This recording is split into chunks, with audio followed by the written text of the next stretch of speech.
Assalamu alaikumlar. YouTuber'lar. Tabii 4 yıl Narx-Nova bazar. Böyle nalla bayına issi nalla yapılıp durgan. Şu tandırda yapıladı. Nalla 4.000 so'm.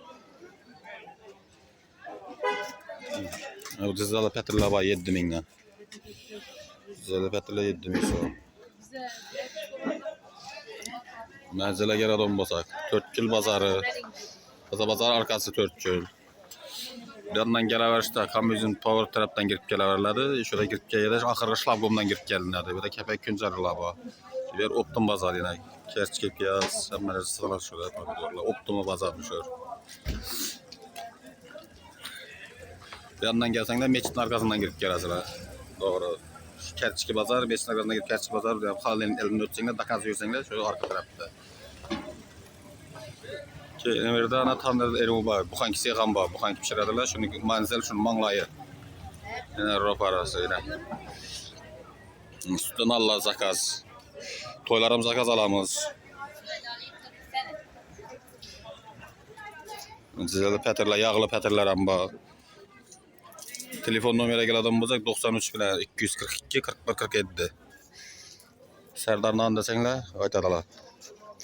Telefonda der Serdar'dan da sorasanlar der adres tushuntirib beraveramiz.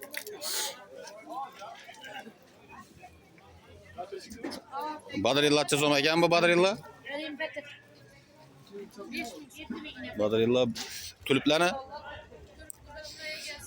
Egasi yo'qmi? Burçlanam. Döne pakladan tulip. Ne kadar ayaksınız? Geçiler saat kaçsınız? 5,5. 5,5 mang. Kızıl burçlanay. 2.000 so'm. Kimin yang? Tulip. 2,5. Canım Badrindan. Xaltaga mı kelaga? Xaltaga. Baklajan. Piyazlar.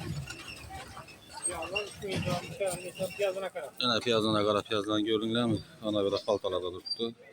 Yerlerine geçirler bu. Geçenler şu Optum bazarının içinde turibdi şöyle. Optumlar Narx-Nova nerse. Yerlerine pomidorlar bu Optum. Hava. Siz de şu pomidorlarınızı bir düşürüp getin de. Yok koy bitmedim lan arlasın. Tamam. Nasılsınız?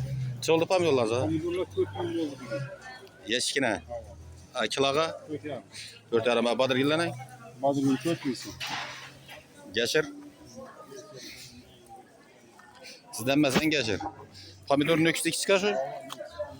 Aynen mazalı pomidor yiyeceğim. Bak o zaman.